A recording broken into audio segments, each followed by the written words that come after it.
이렇게 말씀합니다. 아담의 범죄로 말미암아 모든 인류가, 모든 사람이 나도 포함된 모든 인류가 저주 아래에 놓여 있다고 말씀합니다. 저주입니다. 저주. 모든 사람이 죄를 범한 결과라는 것입니다. 모든 사람이 죄인이며 하나님 편에서는 저주 아래에 있다는 것입니다.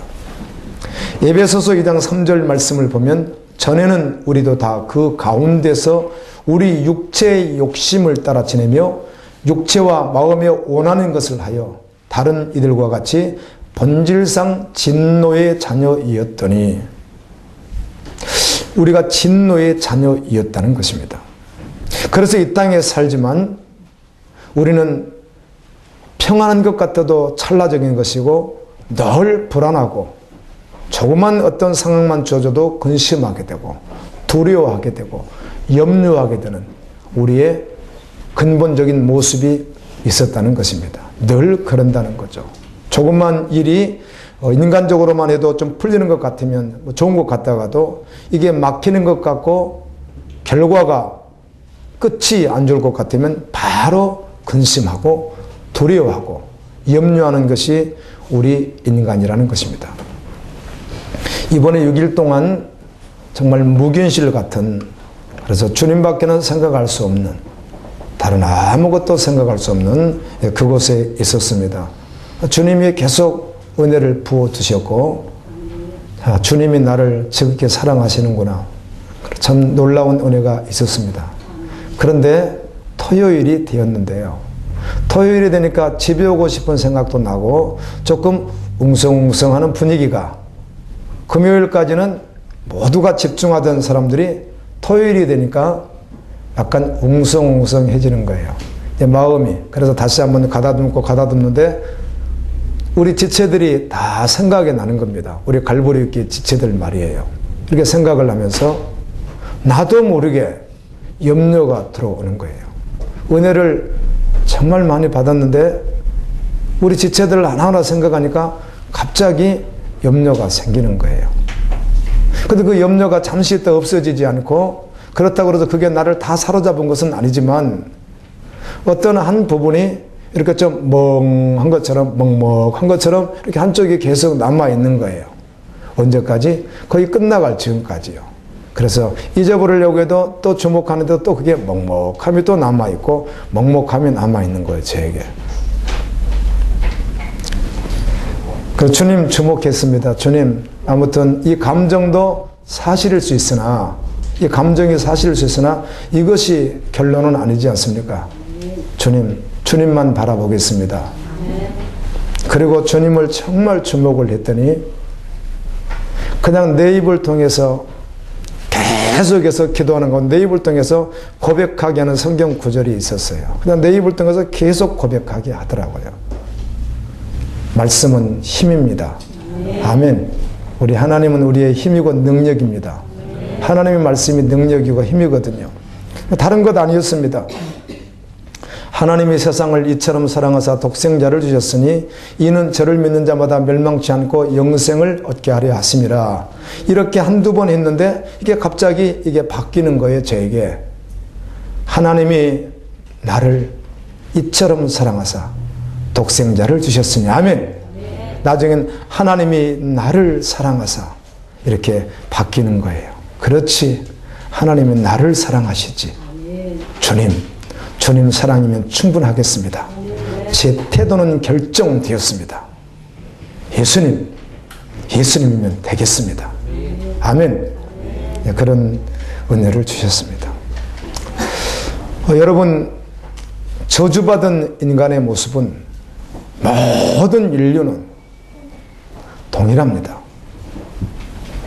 모든 사람은 깊이 자신만 속이지 않고 정직하게 서보면, 아니면 어떤 상황과 조건에 서보게 되면 무서움이 있습니다. 아멘.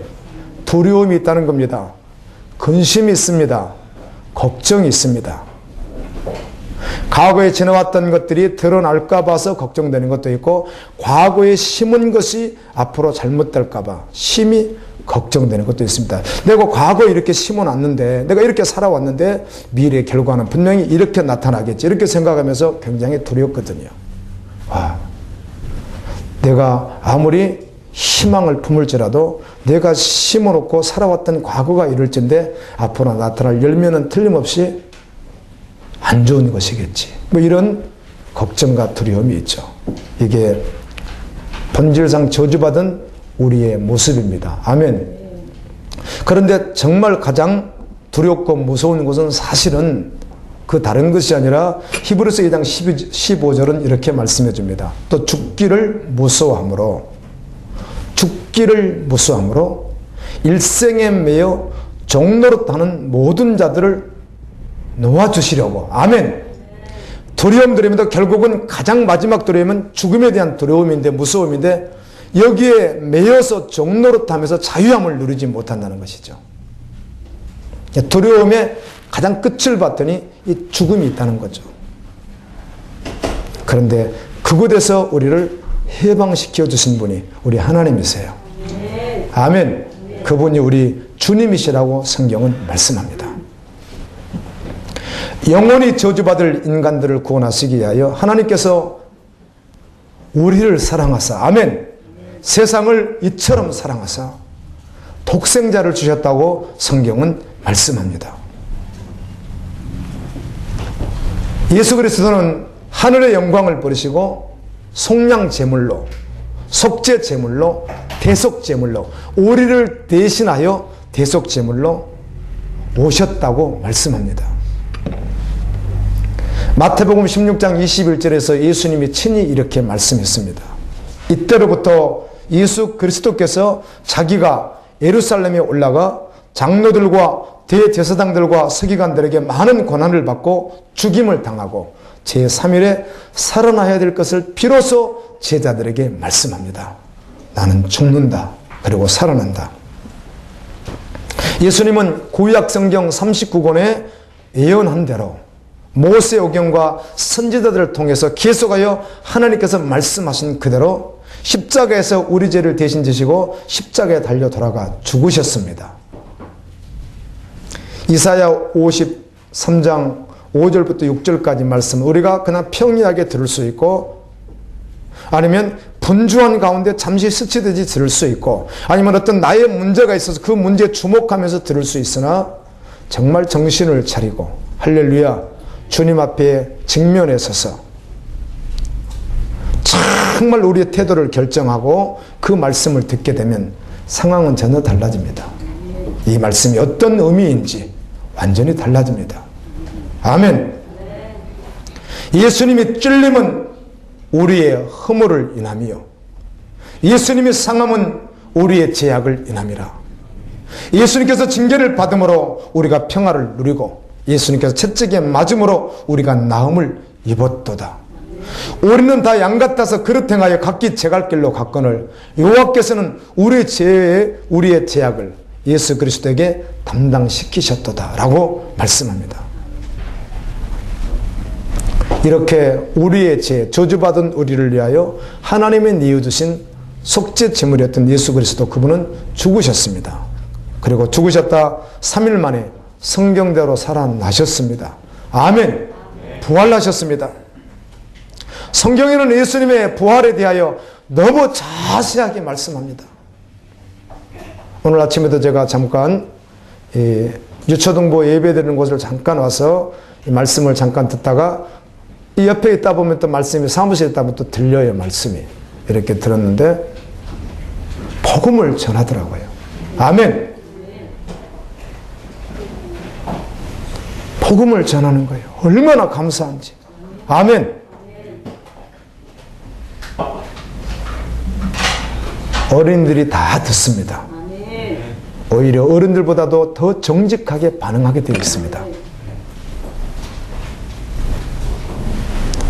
예수 그리스도가 부활하셨다고 하는 말씀은 어린 아이라도 듣기만 하고 보기만 한다면 아니라고 할 수 없을 만큼 너무 정확하게, 완전하게 기록해 주고 있습니다. 사복음서에 예수님의 부활 사건은 마지막 결론에 가서 다 말씀하고 있습니다. 사도행전 전체가 무엇입니까? 십자가에 달려 돌아가 죽으셨다 부활하신 예수 그리스도에 대한 것이에요. 아멘. 주님 부활하셨다는 것이에요. 그리고 서신서 모든 말씀이 마지막 묵시록인 요한계시록까지 어느 누구도 딴소리 전혀 할 수 없도록, 성경을 보았다면 들었다면 아무도 이것에 대하여 다른 말 할 수 없도록 주님은 부활하셨다고 자세하게 기록해주고 있습니다. 성경은 이 세상이 어떻게 만들어졌으며, 사람은 어떻게 생성되었으며, 사람은 어떻게 변화되었으며, 이 세상은 어떻게 되었고 마지막 끝은 어떻게 되어지는지 낱낱이 완전하게 기록해주고 있습니다. 하나님께서 그 형상대로 사람을 만드셨습니다. 아멘. 그래서 모든 동물은 영혼이 없지만 우리는 영혼이 있습니다. 이 영혼이 있다고 하는 말은 하나님의 형상이기에 하나님을 사랑하고 하나님과 교제하며 영원토록 살도록 원래 우리를 그렇게 만들었습니다. 그래서 그 사랑 안에 있을 때 두려움이 없습니다. 아멘.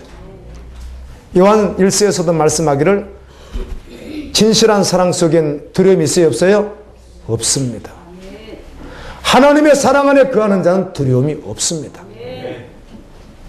우리는 종의 영을 받지 아니하고 아들의 영을 받았기에 두려움이 없다는 것입니다. 영혼이 하나님을 사랑하고 하나님을 교제하며 살아가야 될 인간들이 아담의 범죄로 말미암아 사단에게 속아서 결국은 하나님과 멀어지게 되었고 저주 아래 있게 되었습니다. 죄를 가지고 오고 지옥이 있도록 그것에 소스 역할을 했던 사단의 결말은 꺼지지 않는 지옥불에 들어갑니다. 뿐만 아니라 이렇게 저주받은 모든 인간도 한 사람도 예의 없이 모두 다 지옥불에 들어가게 되어 있는 존재였다는 것입니다. 아멘. 그런데 하나님은 그들의 죄로 말미암아 영원히 멸망받을 수밖에 없는 인간들을 살리시게 하여 예수 그리스도를 이 땅에 보내셨다고 말씀합니다. 아들을 보내신 것은 그 아들로 말미암아 생명을 얻어서 주님이 죽으셨다 부활하셨듯이 영원히 부활하여 하늘의 영광에 함께 동참하여 하늘의 유업을 가지고 살아갈 수 있는 존재로 만드시게 하여 아들이 이 땅에 오셨고 그분은 이 땅에서 십자가에 달려 죽으셨고 그리고 그분이 살아나셨다는 겁니다. 여러분, 전능하신 성자 하나님의 죽으심은 누구의 죽음 때문이었어? 우리의 죄악 때문이었습니다. 나와 여러분의 죄 때문에 그분이 돌아가셨습니다. 목요일 저녁에 최후의 만찬을 예수님이 하셨죠. 제자들이 누가 크냐 서로 이렇게 말을 하고 다툽니다. 예수님이 어떤 길을 십자가에 어떤 길을 걸어갈 것인지도 아무리 말씀해도 깨달지 못하던 제자들이 주님이 이제 잡히시기 직전에 마지막 만찬을 하는데 깨달지 못하니까 네가 크냐 내가 크냐 이렇게 서로 다투는 거예요. 아무 말씀도 하시지 않고 주님이 나가서 디아에다가 물을 담아 오시고 웃옷을 벗고 수건을 허리에 띠고 제자들의 발을 하나씩 하나씩 씻겨 주셨습니다. 아멘. 12명의 제자들의 발을 다 씻겨 주시는 거예요, 주님이.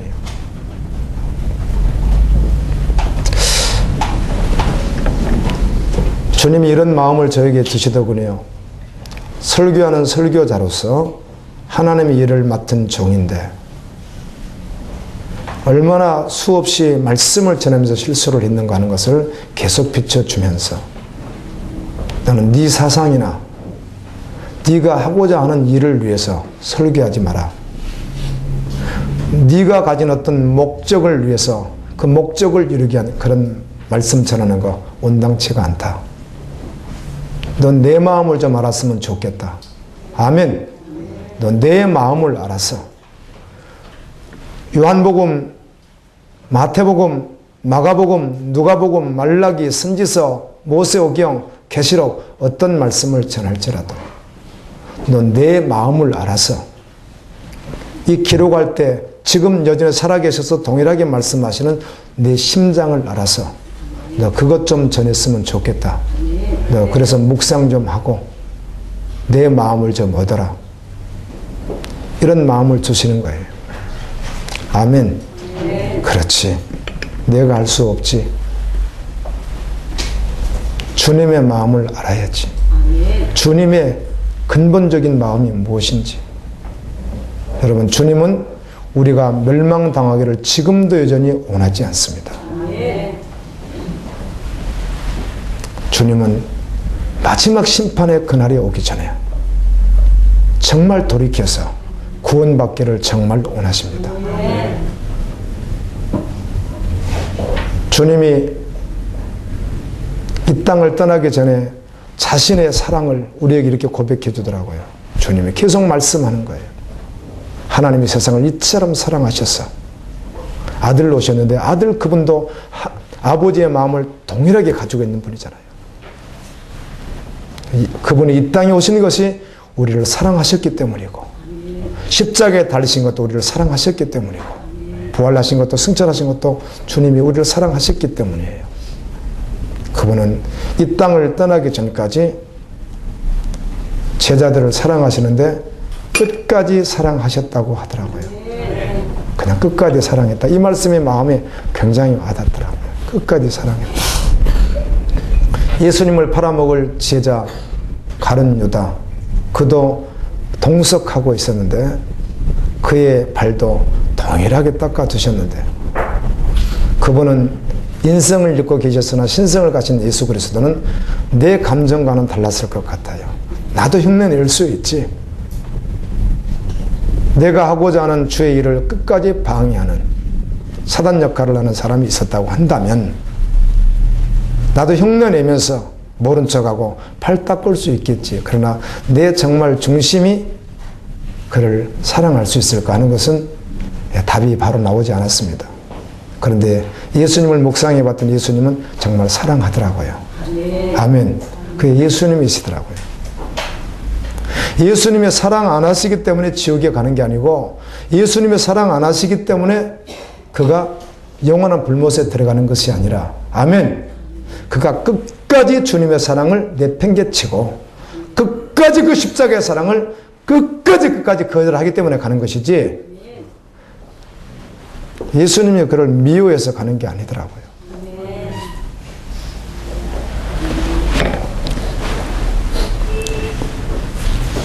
식사하시고 제자들의 발을 닦아주시고 난 후에 저녁 아주 깊은 밤에 제자들을 데리고 감람산으로 가셨습니다. 감람산 겟세마네 동산에서 예수님은 기도를 땀방울이 핏방울이 되도록 기도하십니다. 그리고 그날 밤에 잡히셔서 빌라도 총독 앞에서 사형 언도를 받습니다. 십자가형이 결정되었습니다.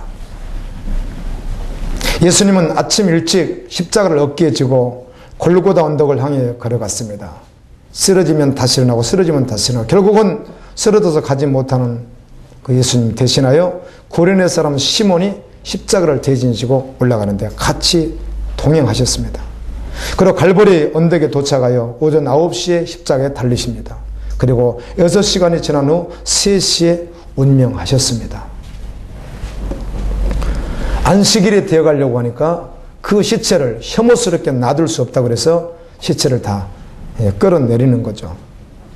그런데 예수님의 그 시체를 장사하기 위하여 예수님의 제자였던 아리마대 요셉이 왔습니다. 그리고 뒤이어서 우리가 잘 알고 있는 니고데모라고 하는 사람이 예수님에게 그 시체에게 이렇게 향을 바르기 위해서 침량 섞은 것 한 100근쯤 가지고 와서 예수님을 장사했습니다. 그리고 무덤에 넣었습니다. 예수님의 제자들이 얼마나 두려운지 다 도망갔습니다. 예수님을 따르던 막달라 마리아,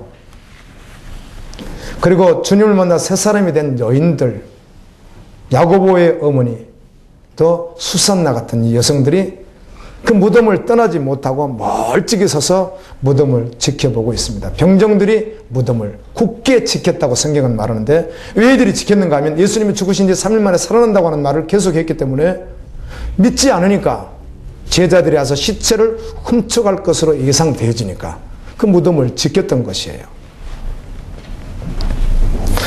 하루가 지나고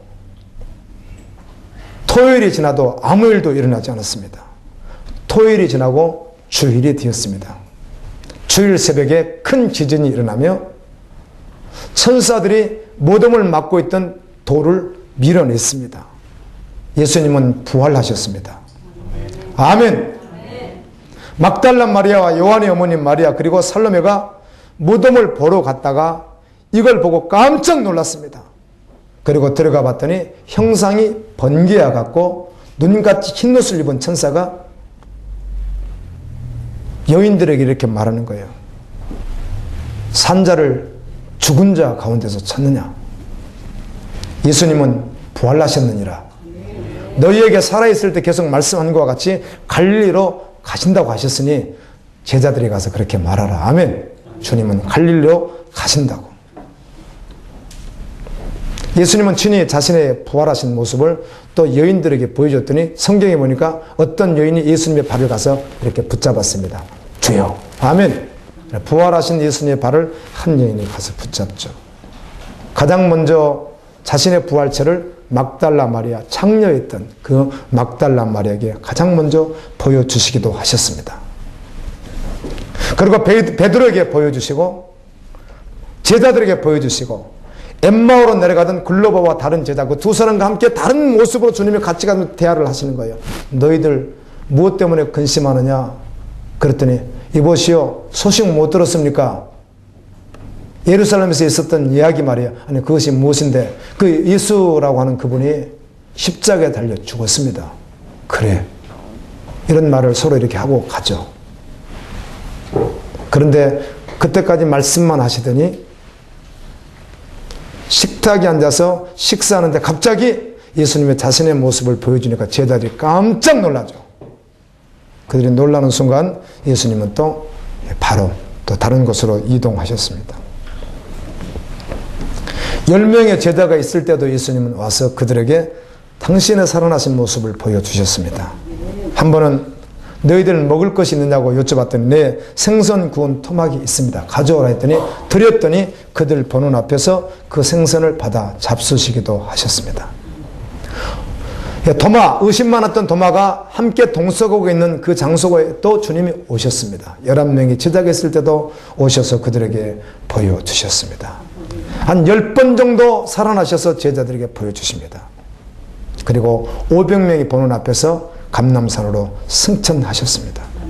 그 승천하신 예수 그리스도는 사도행전 8장에 보게 되면 7장에 보게 되면 스데반 집사님이 복음을 전하다가 돌에 맞아 죽을 때 하늘의 문이 열리며 아멘. 주님이 스데반 수고했다. 순교의 피를 흘린 너 수고한다. 잠시 몇 분 후에 이곳에서 함께 만나. 아멘. 내가 너를 위하여 예비된 것을 상속받으라. 주님이 이렇게 말씀하시면서 순교하는 돌에 맞아 순교하는 스데반 앞에 주님이 나타나셨습니다.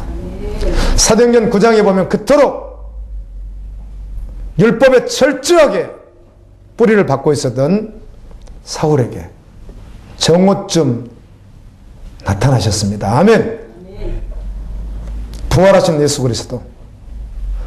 그때는 사울이 주님의 음성만 들었는데 후에 사울아 올라오라 해서 셋째 하늘에 올라가서 부활하신 그토록 믿지 않았던 메시아라고 받아들일 수 없었던 그 예수 그리스도를 그곳에 친히 보기도 했습니다. 아멘.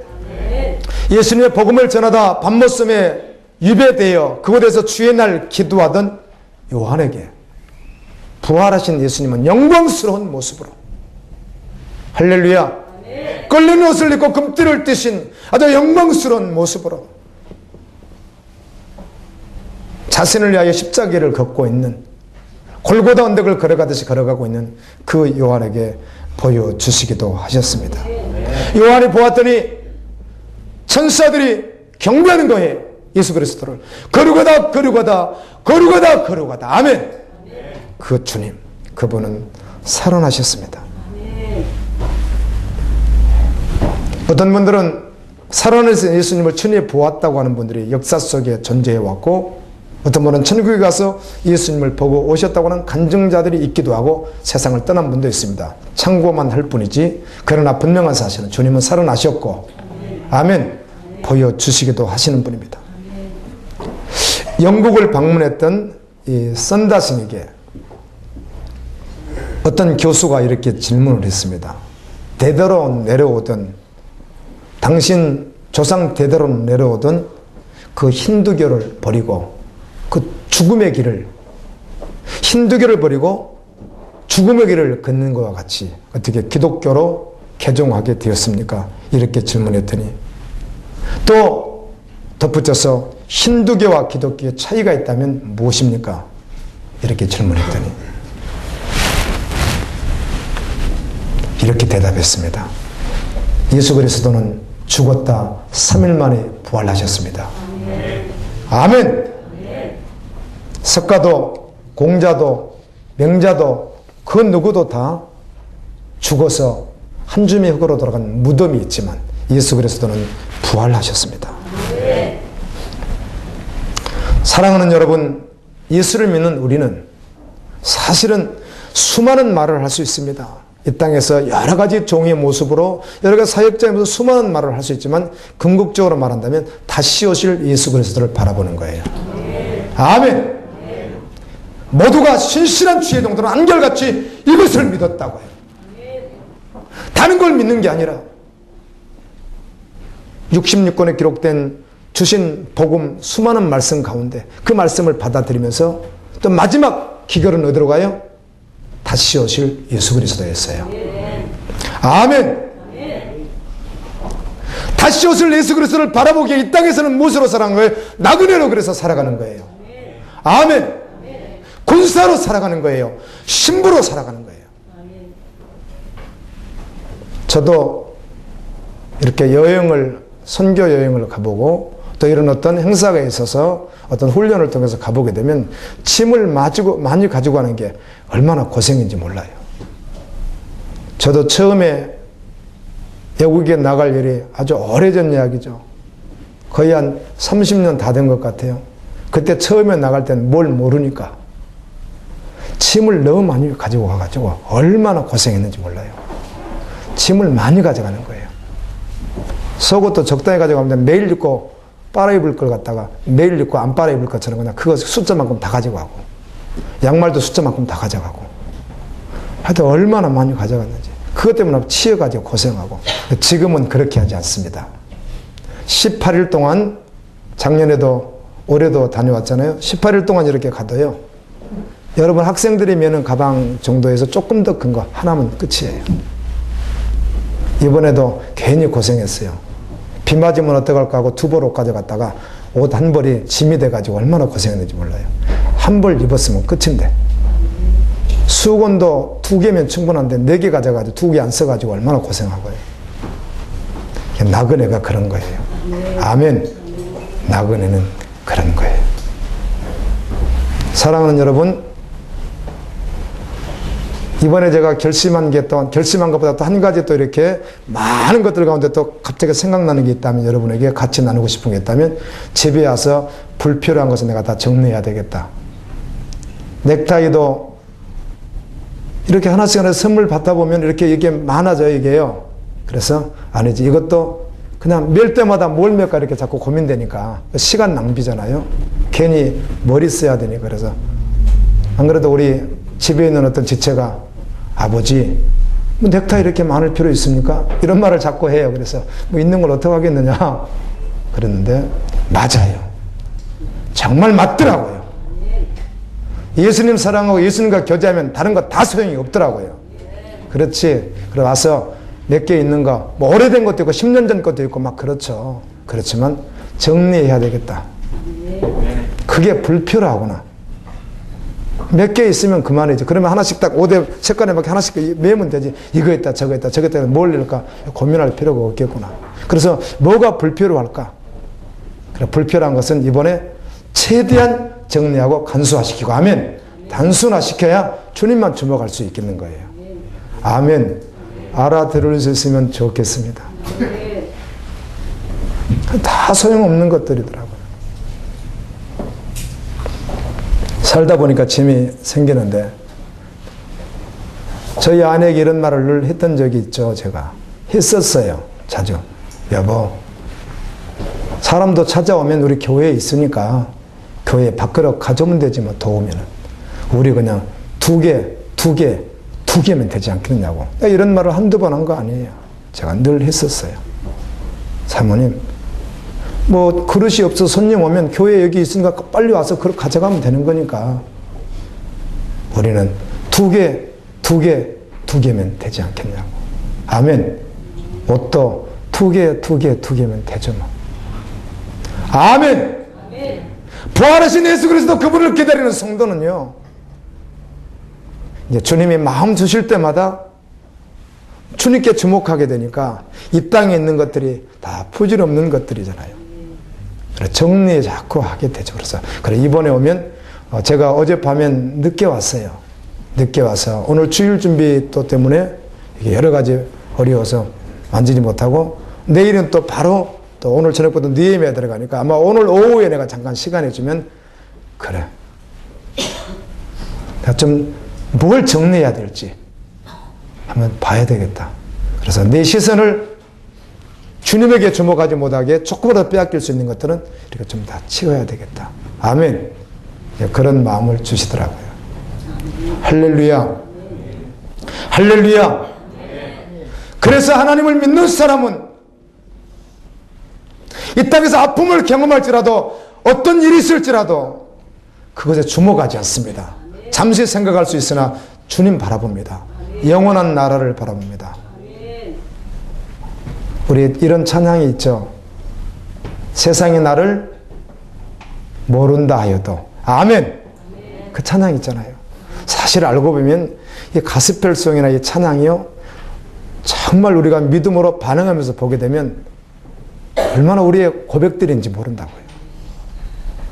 세상이 나를 모른다 하여도, 주님 말씀하니 너희는 내가 세상에 속하지 않은 것 같이 너희도 세상에 속하지 않았느니라. 세상이 모른다 해도 누가 아는 거예요? 주님이 아시죠. 세상은 주님을 모르고 나를 모른다 할지라도 주님은 나를 아시죠.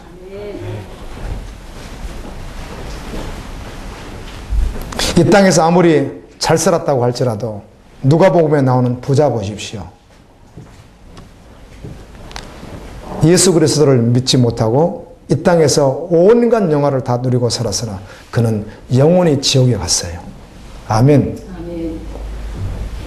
부자를 가만히 생각해 보세요. 우리는 부자 그렇게 해왔는데 부자를 가만히 생각해 보세요. 부자가 살던, 나사로가 살던 시대에 예수님이 말씀하셨던 그 말씀 속에 등장하는 그 부자는요, 누구죠? 유대인입니다. 아멘. 유대인은 뭐 하는 사람이죠? 하나님을 섬기는 사람입니다. 그는 뭐 하는 사람이에요? 제사를 지내는 사람입니다. 그 정도 부자이고 그 정도 권력이 있고 그 정도 힘이 있었다면 그 집에 누가 들어다니죠? 제사장이 들어다닙니다.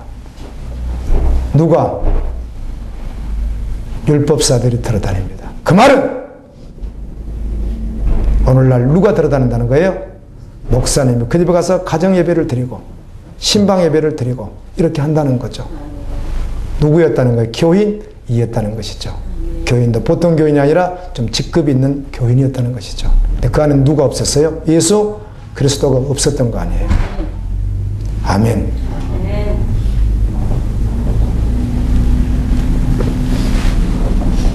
성경은 심판의 부활과 생명의 부활이 있다고 말씀합니다. 요한복음 5장 29절에 선한 일을 행한 자는 생명의 부활로, 악한 일을 행한 자는 심판의 부활로 나오리라. 사도행전 24장 15절에서 사도 바울이 이렇게 복음을 전합니다. 저희의 기다리는 바 하나님께 향한 소망을 나도 가졌으니, 나도 이 소망 때문에 살아가는데, 이 소망 때문에 세상의 모든 걸 다 버렸는데 곧 의인과 악인의 부활이 있으리라. 아멘. 성경은 예수님이 부활하셨고 우리가 부활한다고 말씀하는데, 우리가 부활하면 우리의 부활체의 모습이 어떤 모습일까도 말씀해 줍니다. 누가복음 24장 39절에 보면 내 손과 발을 보고 나인 줄 알라, 또 나를 만져보라, 영은 살과 뼈가 없을 때 너희 보는 바와 같이 나는 있느니라. 우리도 부활하면 살과 뼈가 다 있습니다. 아멘. 그런데 우리의 부활체는 예수님의 영광스러운 몸입니다. 또 예수님이 이렇게 말씀하기도 했어요. 성경에 보면 참 재미있게도요. 구약도 그렇지만 신약도 보세요. 제가 이 말씀을 전하기 위해서 그곳에서도 틈틈이 시간 날 때마다 예수님 부활했던 사복음서를 몇 번씩 제가 읽었어요. 그래서 이 부활주일이라 아무래도 이 부활에 대한 말씀을 좀 전해야겠다 이런 마음을 가지고 마태복음 28장, 마가복음 16장, 누가복음 24장, 요한복음 20장에 나와 있거든요. 예수님의 부활이. 그래서 그 부활에 대한 말씀을 계속 제가 이렇게 읽는데 누가 나타나죠? 한쪽에서는 남자로. 그렇죠? 어떤 데는 천사로, 어떤 데는 한 사람으로, 어떤 사람 두 천사로 이렇게 나타나요. 성경은 그렇게 천사를 말해요. 무덤 곁에 어떤 천사 말이에요. 또 누가복음 2장에도 천사 나타나죠. 근데 천사가 나타나면 꼭 하는 말이 있습니다. 마리아에게 나타날 때 하는 말이 뭐라고 하죠? 예, 항상 그 말을 합니다. 천사가 사람에게 나타날 때는 항상 그 말을 합니다. 천사가 번개와 같이 흰옷을 입고 나타나는데요. 항상 사람에게는 두려워 말라 그래요. 두려워 말라기도 두려워해요, 사람들이. 천사의 모습만 봐도 우리는 어때요? 두려운 거예요. 이 세상에서 재판을 할 때 저도 몇 번 지체들 때문에 갈 일이 생겼어요. 그래서 그걸 무슨 재판이라도 사무실에서 이렇게 하는 걸 뭐라고 하죠? 판사하고 이렇게 잠깐 하는 걸 무슨 재판이라고 하죠? 하여튼 그런 게 있어요. 거기도 들어가 보고 재판정도 들어가 보고 가서 참여해 보고 그런 일들이 있었죠. 검사는 이 사람이 지은죄에 대해서 계속 까발려야 되고 변호사는 계속 변호하는데 생각에 따라서는 권력과 어떤 힘에 의해서 아니면 이 변호사의 어떤 능력에 의해서 뒤집어 버리기도 합니다. 그렇죠? 세상 법정은. 그리고 정확한 증거가 없으면 끝까지 거짓말해도 통하죠. 법정이라는 게 그래요. 힘의 논리에 의해서. 세상 법정이 그렇습니다. 하나님의 법정은 그렇지 않습니다. 아멘. 성경에 보면 하나님의 법정은 어떤 것인가 하면 하나님의 심판대 앞에 딱 서면 자기가 알아서 그냥 불꽃 같은 눈으로 주님 이렇게 보니까 자기가 알아서 그냥 다 고해버리는 거예요. 다 고해. 자기가 다 그냥 막 다 고해버리는 거예요. 어차피 알거든요. 그러니까 단 한 가지도 숨길 수 없고 그때는 그 앞에서는 생각이 다 나서 막 다 고해버리는 거예요. 두려움이죠. 하나님은 전능하신 분이요 의로우신 분이요. 아멘. 흠도 없으신 분인데 그래서 천사만 봐도 사람은 두렵단 말이에요. 여러분 세상에 두려울 자 하나님이면 됩니다.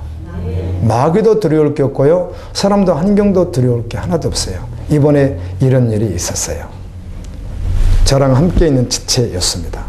제가 그곳에 이제 이렇게 직임을 맡아 있었거든요. 저랑 함께 있었던 분들은 목사님들, 선교사님이었습니다. 그런데 이렇게 같이 있는데 이분들이 사람을 너무 두려워하는 거예요. 왜 그런가 하면 목사님들, 선교사님 뒤에 평신도들이 목사님들, 선교사님 수보다 배나 더 많이 앉아 있었거든요. 이렇게 있다면 뒤쪽에 쫙 이렇게 앉아 있어요, 이분들이. 그러니까 그 사람들이 너무 두려운 거예요. 저한테 계속 고백하는 거예요. 그리고 방에 돌아와서는 그분이 자기의 나눔 시간이 있었는데 자기 나눔 시간을 끝까지 밀다가 그 이튿날로 넘어갔어요. 한 6분 정도 남았는데 나눌 분이 6분 남았는데 밤에 다 나누는데 끝까지 안 나누는 거예요. 그럼 억지로 내가 밀어낼 수는 없으니까. 그럼 마지막까지 남았다가 그 이튿날 이분이 나누는 거예요. 그런데 방에 들어와서 저에게 이런 말을 하는 거예요. 죄송합니다. 목사님, 무슨 자유행위가 죄입니까? 그게 뭐가 지금 막 떠드는 거예요. 자유행위가 왜 죄냐고 그게. 그냥 그건 본능이지 그게. 그런 게 죄입니까? 제가 논쟁할 수 없잖아요. 말을 못했죠. 그게 죄냐고 막 화를 내는 거예요. 이분이. 왜 그런가 하면 자기가 그 다음날 나눠야 되는 마음이 힘든가 봐요. 다른 말은 하지 않았습니다. 죄죠. 그랬죠. 아멘. 여러분 사람은 두려워할 자가 아닙니다. 사단도 두려워할 자도 아니고요. 세상 그 무엇이 두려울 자가 아니에요. 하나님만 두려워하면 그 앞에 가서 주님께 직구할 때 주님이 수고했다, 내 신부야, 아멘, 이러면 끝이죠. 오늘도 주님은 우리를 부르셨잖아요. 아멘. 거룩한 주님의 은혜로 오늘도 초대해 주신 거 맞죠? 오늘도 주님이 우리 부르신 거 맞잖아요. 우리가 저절로 가지고 주님 부르셨잖아요. 그러면 오늘 그 주님의 사랑 다시 한번 받으십시오. 그리고 태도를 결정하십시오. 그런 것 두려워하지 않고 주님만 바라보고 살아가겠습니다. 천사의 몸과 같다고 했으면 이렇게 말씀합니다. 누가복음 20장 36절에 저희는 다시 죽을 수도 없나니 이는 천사와 동등이요 부활의 자녀로서 하나님의 자녀임이라. 우리가 부활하게 되면 그렇다는 거예요. 그런데 천사와 같다고 말씀하셨지만 우리가 아버지 나라에 가면 천사는 우리의 종입니다. 엄청난 일입니다. 여러분, 오늘 말씀 가운데 어떤 한 말씀만 여러분에게 실제가 된다면 그 실제된 그것이 여러분의 운명을 결정할 거예요. 할렐루야.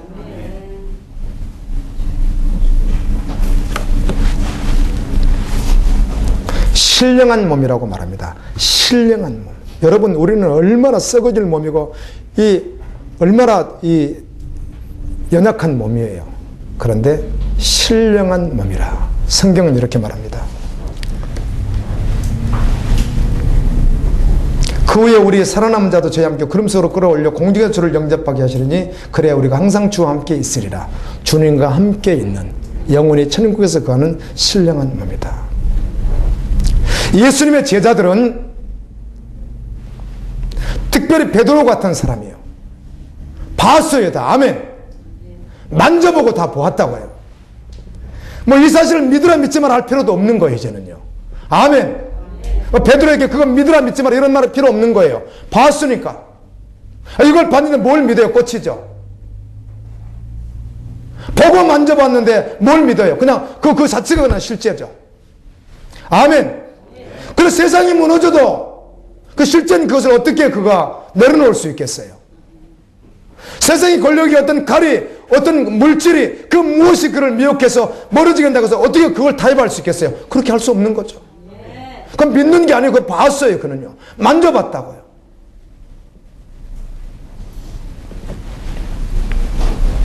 그래서 그들은 이 세상이 감당치 못하는 사람들이에요. 달라요. 우리가 예수님을 믿고 살고 있다면 우리는 죽어도 부활합니다. 살아있는 동안 예수님 오시면 주님의 신분은 들림받습니다. 호련히 변화되어 공중으로 끌려 올라가 어린 양의 혼인잔치에 함께 하게 됩니다. 보라, 내가 너희에게 비밀을 말하노니 우리가 다 잠잘 것이 아니요 마지막 낮발의 순식간에 다 호련히 변화되리니. 자, 지금까지 서론을 했고요. 이제 본론을 말씀하려고 합니다. 주님 부활에 대한 말씀이요. 제가 이번 주간에 제가 부활주일은 그래도 가능하면 피하지 않고 이 부활에 대한 말씀을 제가 늘 보고 그랬어요. 그러면 다른 거 보지 않아도 마태복음 28장, 마태복음 28장이 끝이거든요. 마가복음 16장이 끝이에요. 누가복음 24장이 끝입니다. 그래서 이 부활 사건은 그 끝에만 나와 있어요. 그러니까 여러분이 부활에 대해서 좀 알고 싶다면 집에 가서 다른 거 보지 마시고 마태복음 28장, 마가복음 16장, 누가복음 24장, 요한복음 20장 이렇게 보시면 돼요. 그런데 신기하게 요한복음 몇 장까지 있죠? 21장까지 있습니다.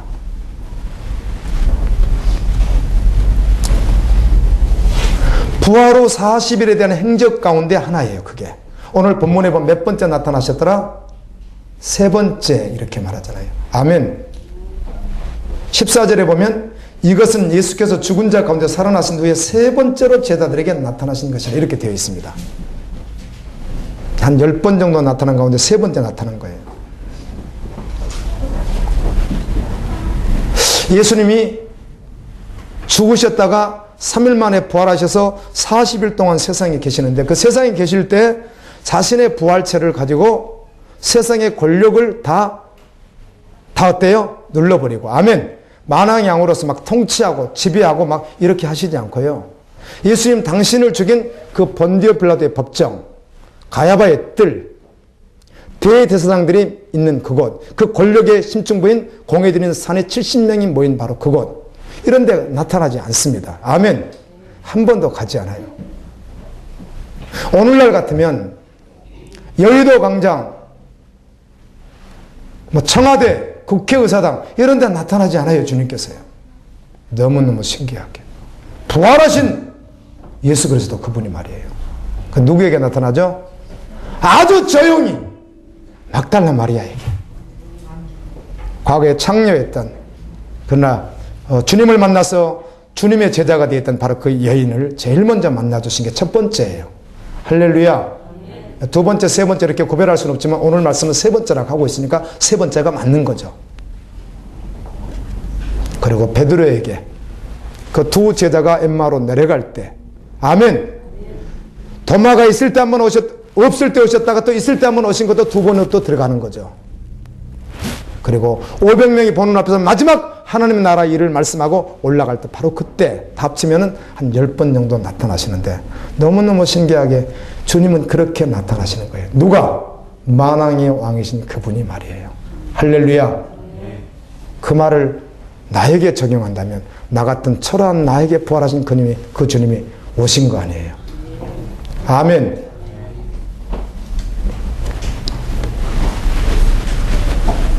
디베라 바닷가에서 고기를 잡고 있던 7명의 제자 앞에 나타나셨는데, 디베라 바닷가 이렇게 말할 때는 여러분이 사복음서를 읽어보게 되면 게네사렛 호수, 갈릴리 바다 이런 말들이 있죠. 디베라, 게네사렛, 갈릴리는 거의 동의어로 보시면 됩니다. 이걸 구별해서 이쪽 이렇게 말할 수 있지만 그냥 동의어로 보셔도 돼요. 그냥 같이 다 줄기로 연결되어 있으니까 그렇습니다. 디베라, 게네사렛, 갈릴리. 예수님은 뭐라고 하셨죠? 마가복음 16장 7절에 보면 천사가 이렇게 또 전해주고, 예수님도 원래 그렇게 말씀했어요. 십자가 지기 전에. 가서 그의 제자들과 베드로에게 이르기를 예수께서 너희보다 먼저 갈릴리로 가시나니 전에 너희에게 말씀하신 대로 너희가 거기서 배우리라 하라. 가서 전하래요. 여자들에게, 제자들에게. 예수님이 살아계실 때 너희에게 죽었다가 부활하셔서 갈릴리로 간다고 하지 않았느냐? 그러니까 너희들, 주님이 그렇게 말씀했다. 너희들도 어디로 가라? 갈릴리로 가라, 그 말이에요. 제자들이 어디로 갔겠어요? 갈릴리로 간 것이죠. 그러니까. 근데 갈릴리로 갔는데 베드로가 뭐 하죠? 고기 잡아요. 참, 주님의 마음을 모르면 성경을 내 마음대로 해석할 수 있다는 것에 대해서 깨달았습니다. 주님이 열어주지 않으면. 어떤 분은 어떤 본문을 수천 가지로 설교할 수 있지 않습니까? 할 수 있을지 몰라도 본질은 하나밖에 없습니다. 아멘. 진리입니다. 그건 주님이 주실 때 어떤 마음으로, 지금 어떻게 마음으로 주시는지를 알아야 된다는 것이죠. 아멘. 그래서 한 가지 말씀을 수천 가지로 전해볼 수 없다는 것이죠. 다르게 그 내용을 전하게 하여 다른 것은 말할 수 있을지 몰라도 본질적으로 그게 빠져버리면 안 되는 것이죠. 하나님의 마음, 예수님의 마음이 빠져버리면 안 되는 거예요. 그때 주고자는 그 주님의 본질이 있다는 것이죠. 그걸 드러내는 게 말씀을 전하는 자의 사명이더라고요. 이 말을 무슨 말 할 수, 153회 주목할 수도 있고요. 많이 잡았는데 찢어지지 않았더라 별말을 다 할 수 있고요. 그런데 그게 아니더라고요. 베드로가 디베라 바닷가로 고기 잡으러 간 것은 예수님을 배신했다라고 보기는 어렵습니다. 왜 그런가 하면, 여러분 저보십시오. 베드로는 예수님의 제자예요. 그렇죠? 예수님 살아계실 때 베드로가 늘 했던 큰 소리가 있습니다. 예수님, 저는 절대로 예수님 떠나지 않습니다. 저는 죽어도 떠나지 않습니다. 저는 예수님이면 충분합니다. 예수님 내가 예수님을 왜 떠납니까? 죄가 있지 않습니까? 늘 큰 소리 팡팡 치던 사람이 누구예요? 베드로예요. 그 베드로가 그 여인들이 살아났다고 말하니까 가장 먼저 뛰어갔던 사람들이 누구죠? 베드로와 요한이라고 성경에 말하는데 달리기를 요한이 조금 더 빨리 한 것 같아요. 그러니까 요한이 벌써 먼저 들어가 버리잖아요. 그러니까 달리기 빠르면 먼저 들어갈 수 있죠. 요한이. 누구하고 둘이 갔었죠? 베드로하고. 와, 이상하다. 그리고 돌아갔다고 성경은 기록합니다. 그런데 그 베드로에게 주님이 세 번째라고 하니까 베드로가 한 번 본 거죠. 부활하신 예수님을. 아멘. 두 번 봤는지 한 번을 알 수는 없어요. 그러니까 어떤 게 첫 번째, 두 번째로 우리가 다 말하기가 어려우니까. 그러나 세 번째 나타났으니까 이미 베드로는 부활하신 예수님을 만났어요? 안 만났어요? 만났어요. 예수님을. 그리고 예수님 말씀하고 호련히 평안할지라고 바로 또 떠나시겠다 이렇게 하셨단 말이에요. 성경엔 그들하고 오래 대화한 내용이 별로 없어요. 오늘 여기서 비로소 가장 오래 대화하더라고요. 그리고 사도행전 1장에서 마지막 말씀 전하는 내용이 있고 이렇게 오래 대한 게 이 내용이에요. 다른 데는 예수님 이렇게 오래 대한 내용이 별로 없어요.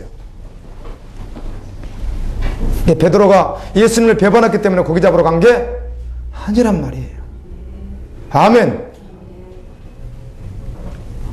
그의 스승이었던 메시아인 예수 그리스도 자신에게 계속해서 반복해서 내가 영광이 보지 않을 때 너도 그 자리에 앉게 해주겠다고 계속 약속하셨던 아멘. 내가 너를 위해서 죽는다고 계속 말씀해 주셨던 끝까지 사랑한다고 말씀해 주셨던 확인하고 또 확인하고 마지막 요한복음 17장에서도 마지막 승천하기 전에 마지막 기도하면서 계속해서 자신의 사랑을 고백했던 그 베드로 말이에요. 그가 부활하신 예수님을 만나고 난 후에 배신할 리는 없죠.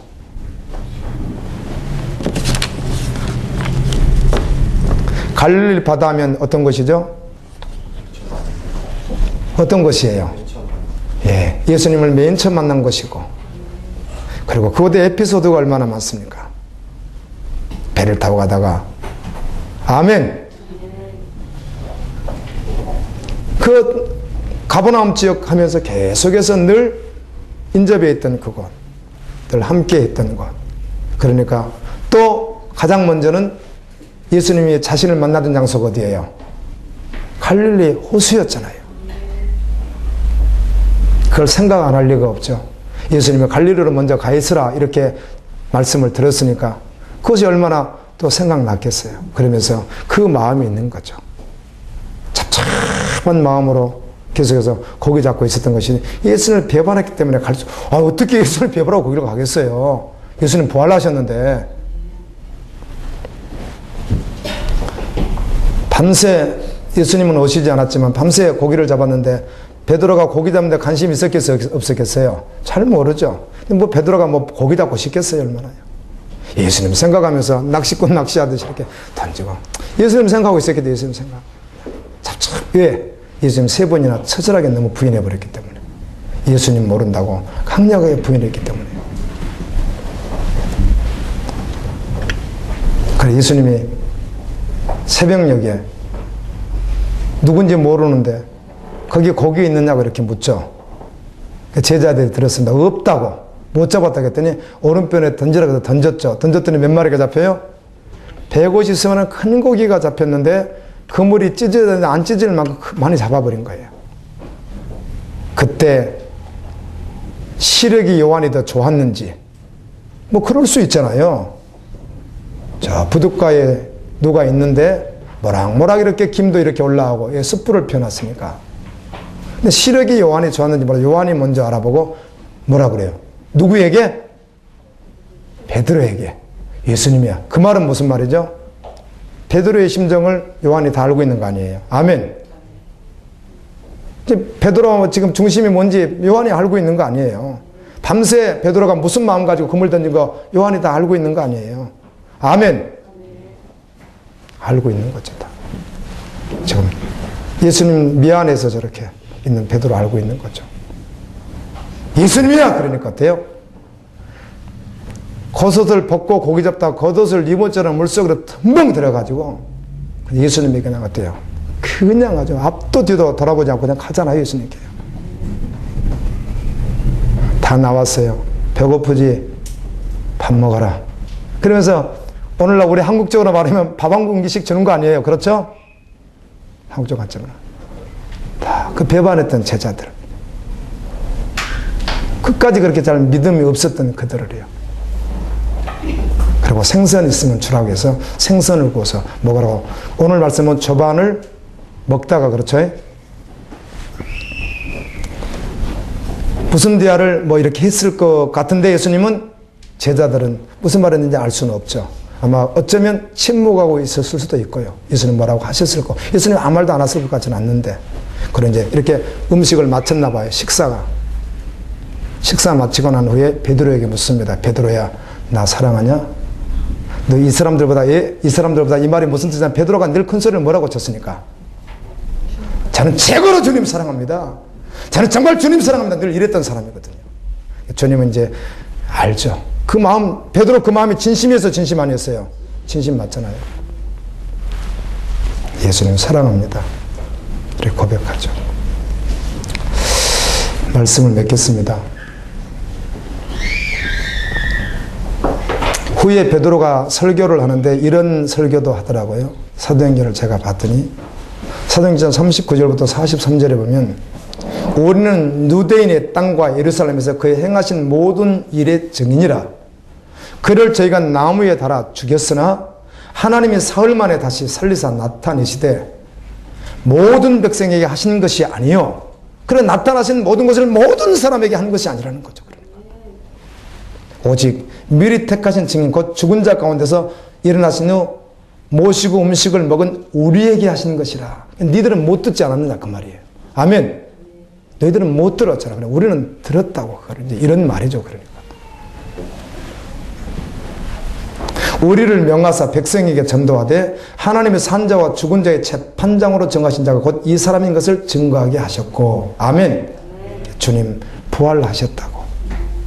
우리는 친히 보았다고. 그리고 우리 몇몇 있을 때 말씀해 주었다고. 참 재밌어요.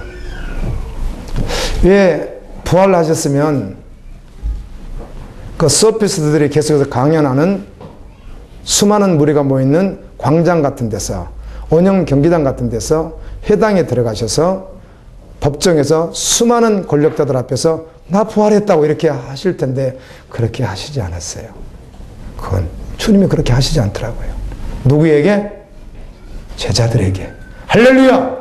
그 다음에 다른 걸 생각하지 마세요. 나에게 그걸 주님이 믿음으로 주셨다면 아멘. 나에게 하신 것이죠.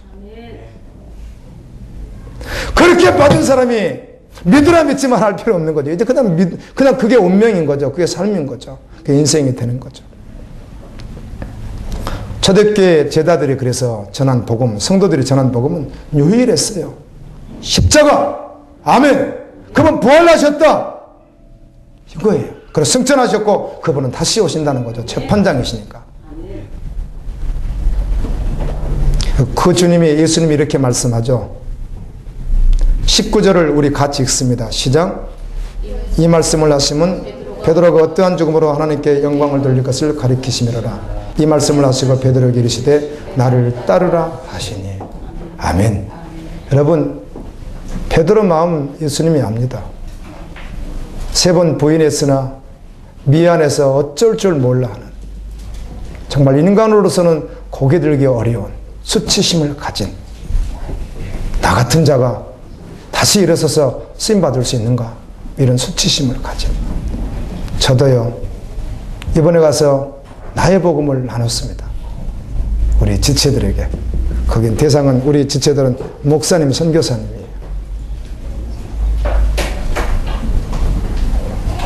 저도 그 나누는 복음 가운데 여러분에게는 다 할 수 없는 것도 있어요. 제가 일부만 공개한 거죠. 여러분에게 일부만 공개한 거거든요. 차마 다 하지 못하는 것들도 있었죠. 언젠가는 다 나올 거예요. 그게 너무너무 힘들고 괴로울 때도 있었어요. 내가 그런 존재지. 정말 나는 죄로밖에는 설명할 수밖에 없는 존재지.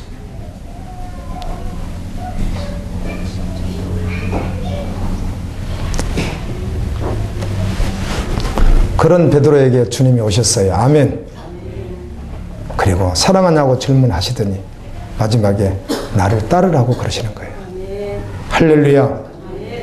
하늘의 주인이신, 부활하신, 온 인류이신 주님께서 말씀하기를 너 그냥 나 따르라 그러는 거예요. 아멘. 이 말을 들은 제자들이 그 후의 삶을 보게 되면 어떤 대가를 두려워하지 아니하고, 할렐루야, 나 주님 그냥 따라갔다고요. 끝까지.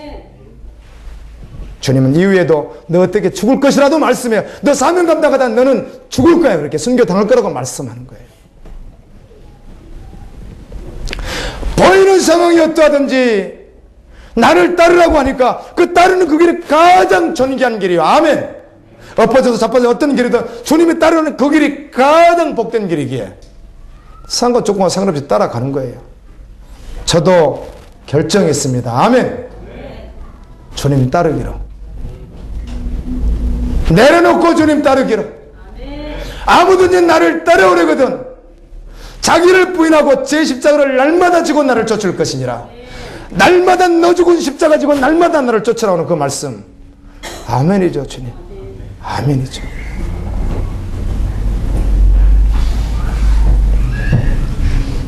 이 말씀은 읽고 싶습니다. 수많은 말씀 가운데 주님을 따르는 제자들에게 주님이 약속하신 약속이 어마어마하거든요.